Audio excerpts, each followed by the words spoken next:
had to watch the end of this Djokovic and Rafa semifinal over at Roland Garros, the French Open. Wow, great, great stuff. And that kind of leads into what I'm getting ready to get into here with Claressa Shields, who picks up a knockout victory in her MMA debut on last night's PFL show. It was 4 fights in total, and she was the main event against Brittney Elkin. And I'm trying to preface my thoughts on this with the fact that I'm kind of losing interest in what's going on with Claressa Shields and a lot of this stuff, where I just feel like it's not a money grab necessarily, but all of this stuff is is contrived and kind of put together, and I almost got to her manager, Mark Taffet, her promoter, like they're sitting over there in the movies when somebody is waiting to see if something is gonna happen. I don't know, Jerry Maguire or something, or I can't think of another movie, but everything is riding on her getting that victory last night, and what they want to do moving forward. And in my opinion, Brittney Elkin she's just not a winner. She was 3-6, I believe, in the PFL, hadn't won in 2 years or more, and really just didn't put forth a winning effort to me. And then on the other side, on the other hand, this is completely understandable, but Claressa Shields really didn't carry her. She's trying to strike, but she was uncomfortable striking because she doesn't know. It's a different world when you can't move towards somebody and truly get inside. Not with her lack of experience, in the MMA world. Trying to strike from outside was tricky because she did get kicked. She did take some leg kicks from Elkin, but she just looked out of place, like how to set this up. And then on the ground, she was completely no kind of feel there to do anything on the ground. That's challenging stuff. No kind of kicking game herself. I don't recall her attempting one kick. I can't even use the analogy of this is Jordan trying to play baseball or minor league baseball, because she definitely hasn't done what Michael Jordan did prior to that. Is this I don't know, Allison Felix? Is it one of the U.S. sprinter? Is this taking some sprinter from USA track and field and trying to put her on a basketball court or something? I don't know what what a comparable situation is for this, but the optics of the fight weren't good to me. And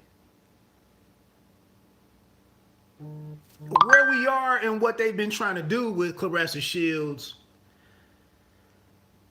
in working with her and maximizing her earning potential and building her career and all of that, where we are with that whole process and the opponents that she's been able to, that they've selected to do this with, I'm sitting here, like I said, I'm getting bored with it.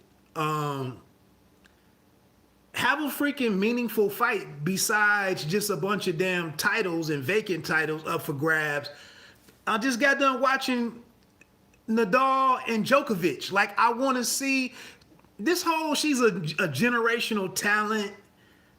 She's this, she's that. Like, how do we know that? What have we, because you're the first woman or the first American to win back-to-back gold medals. Okay, but against who? then the quickest to win divisions. I mean, 3 titles in 3 divisions. Against who? Um, the first to the first to become undisputed in 2 different weight divisions. Against who? I spent more time trying to learn how to pronounce Ivana Habazin's name than anything else about her. I get it. You know, she took on Christina Hammer and blanked Hammer. I get it. But again, just like it's boring to me. Following along with this story has just become boring to me. But back to the fight, yeah, you know, Claressa Shields just kind of figured out a way to survive. It was almost like watching more of an actual street fight or a bar fight or something. We had the one moment in there, you know, when Elkin finally got her to the ground, she didn't really work her. You know what I'm saying? She didn't really do much to turn it up and try to make Claressa uncomfortable. We saw the one moment where she attempted to get into the arm bar. Did she mess it up? Did Claressa Shields do something unexpected because she's not an MMA person, and maybe in just trying to survive, she did something unexpected, and that's why the armbar opportunity slipped away? I don't know. I didn't look at it that closely. But for Claressa to come back when she did in the 3rd round after losing the first 2 rounds, you know, when she was backing up and kind of hit that, it wasn't really much of a true boxing uppercut, but when she bent over as Elkin was coming towards her and she knelt down and hit her with that shot and hurt her, and then Elkin rolls back and Claressa jumps on top of her and does some of the hammer fists, you know, whatever, ground and pound, and the referee steps in and waves it off. And I mean, okay, but and then the big celebration, you know, work the microphone a little bit, talk about, you know, the experience, and, you know, give her version of what happened and all. I get it, but the fight was trash. And I'm sorry. I've said a lot of boxing matches got into a situation where neither guy could hurt one another, and then like boxing, one of the drawbacks to boxing was that you know, there's no way in the middle of a bad fight, there's no way to end it. Like, you know, if it's an 8-rounder and the guys can't knock each other out, they just got to go the distance. And I thought MMA didn't really have that same issue. But watching those fights last night, Loughnane and Tyler Diamond was probably the best one. Bubba Jenkins and Bobby Moffitt, that fight was boring to me. And then Cassius Clay Collard and the Lutterbach cat, that fight was pretty boring. And then to get into the main event, I just want some payback for my time, you know, and I want to see something exciting. I want to see the unexpected. I want to see something compelling. And all in all, you know, I really didn't get that. So, I mean, you know, maybe that's my fault. You know, I should have just went to sleep or watched something else. We'll see what happens. You know, she gets the victory. You know, a lot of relief for Dimitri Salita and Mark Taffet. The band rolls along. We'll see what they put together next. But I'm kind of out. Like, do something. I would really, honestly, I would give Claressa Shields. What up, bro? My fellow Wildcat pulled through. Oh, you from the Flint area, right? I wasn't, you know, I'm not trying to be the killjoy. Obviously, you know, she's a combat sports athlete. She's a fighter. She wants to earn a living. I get it. I really didn't like what I saw. I would really be. I would be more interested. Okay. I would be more interested in Shields and Jessica McCaskill. Honestly, at this point, I know McCaskill isn't all that great technically to me. She's not a really polished boxer by no stretch of the imagination. But at least, but I'd watch it. I mean, if Claressa can get down to 147 and they put it together, I'd watch it. I do agree with Claressa. I can't understand her frustration that, yeah, bro, I don't want to see that again, man. She's a fish out of water in there, man. And how can we expect her to know what to do? You know, boxing is it's kind of a limited skill set. It's 4 or 5 things to do. And you only got to worry about hands. You sitting here with anything goes in MMA, knees, elbows,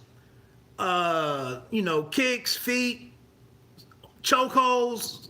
It's 10 more things that, and she's like, I've been working at it 6 or 7 months. Like, okay, it's no big deal that you don't know this shit.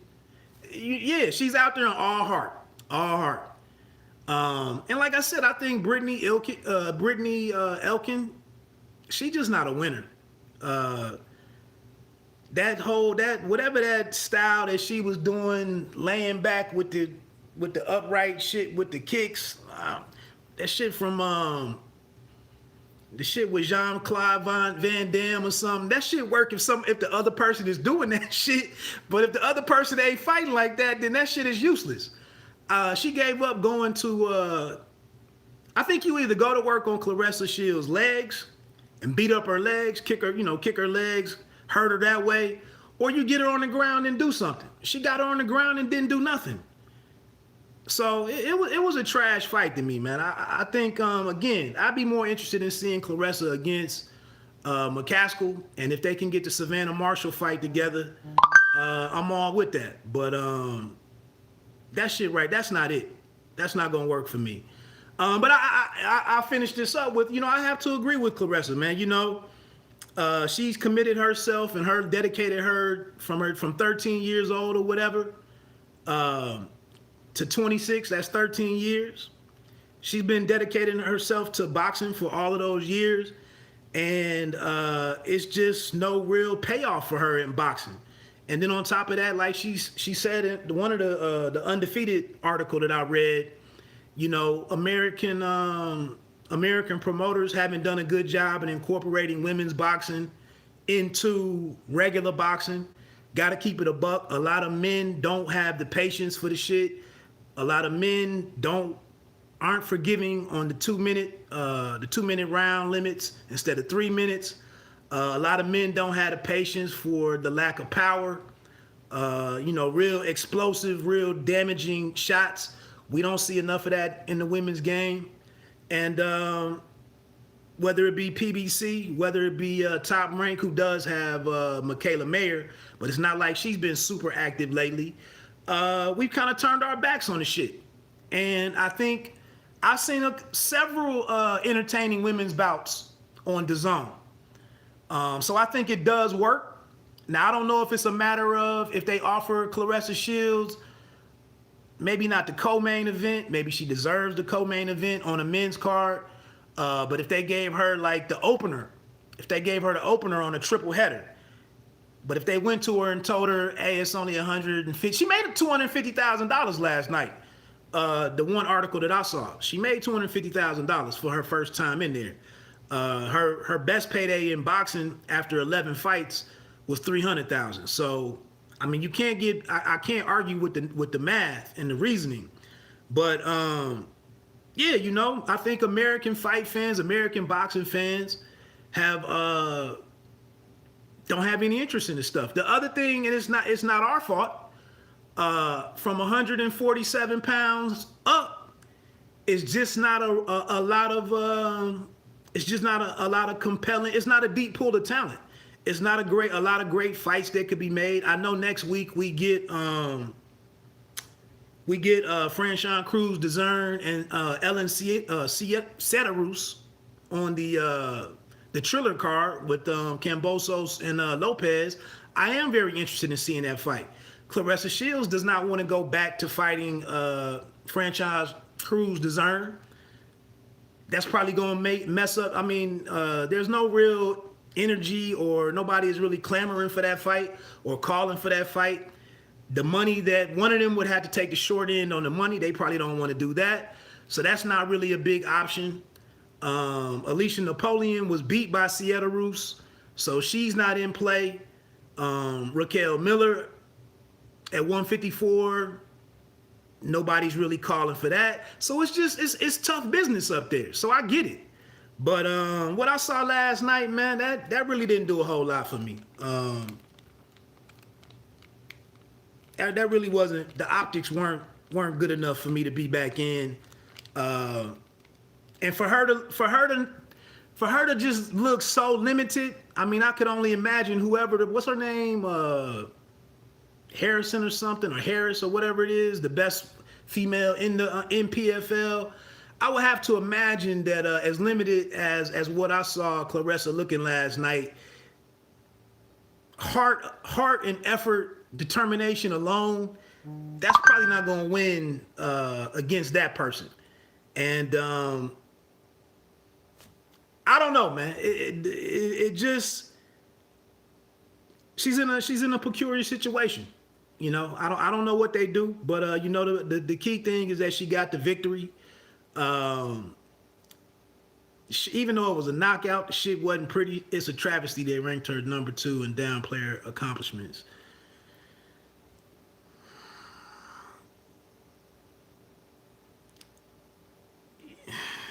I hear you. I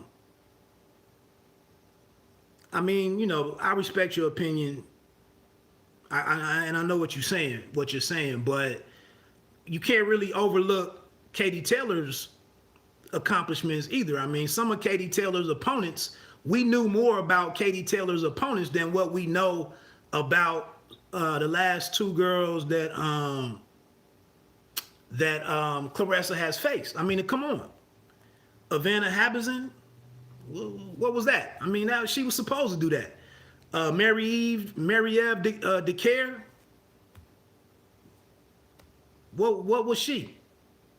I mean, neither one of them came out there and did nothing. I mean, I can give Claressa Shields her credit for winning the fight 10-0 or 9-1 or you know, 9-0-1 or something. But those 2 ladies really weren't all that great. If she had blonde hair, she'd be the princess of the U.S. I mean, maybe. Has she always presented herself the best? I mean, I get what you're saying, man, but I mean, I don't really think this is just solely a matter of that. I mean, you can't make people like her. You can't make people like her opponents. Now I hear the shit that Steve Kim has went out of his way to say. Maybe even a Michael, you gotta get the opportunity though. But who was she gonna fight? Put me 2 names up there. That's good. I mean, we can't. What I'm saying before somebody think I'm siding with the ops. Who is there for Claressa Shields to fight? I mean, she just happens to be at a weight that there's not a lot of moves to be made. I would have loved to have seen Claressa against Raquel Miller. I don't even know. I mean, Raquel, when I realized, I mean, what is that really going to be? That's not really moving the needle either. I mean, we got the Savannah Marshall fight that's out there. Savannah Marshall is kind of, you know, her last opponent didn't do anything in terms of answering any more questions about her. So it's really just a matter of when do they put pen to paper and make that fight happen. Like I just was saying, next week we got Franchon Cruz Dezern and Sierra Roos, but there probably would be no interest in making that fight unless Sierra Roos wins, which is possible, but I just don't see how, for Claressa's situation, as unique as it is, I don't really see how we point the finger at anybody specifically and say it's their fault. And I think one thing that's kind of turned me off with Claressa is like, at some point, and I know she's in a weird situation because of all of the detractors that are out there, but in my opinion, she doesn't do a great job at giving time to the people who have tried to really cover her and really put her in the right light. She spends more time arguing at the people who don't fuck with her. And to me, you can only spend so much energy on that before you just gotta roll with what you're doing and rock with the people who are gonna talk about you in a fair light. It doesn't even have to be the right light. You know, they don't have. Again, that's the level of competition that's been available to you. So I get it. She didn't want to do the rematch. They didn't want to do the rematch with Hannah Gabriels, who went up and has now won a heavyweight title, I believe, or light heavyweight, which is all grouped together above 168 or whatever. But they didn't want to do that. So it just kind of is what it is, man. We'll see. We'll see. Last night, you know, I fought for a Thursday night event to be on that late on the East Coast up against the playoff game. Didn't really work in her favor. The fight not really being all that exciting. It is what it is. I mean, she gets the victory. We see what they do next. And but I thought she talked about it well. I thought you know, the interview went pretty good. I thought, you know, she was very honest about that experience. I think you know, with her being away from her native sport, or her, you know, being away from boxing, I think it forced her to show a different side of her. You know, it was a lot of relief. She expressed a lot of relief in getting the victory. She said she was honest about losing the first 2 rounds. But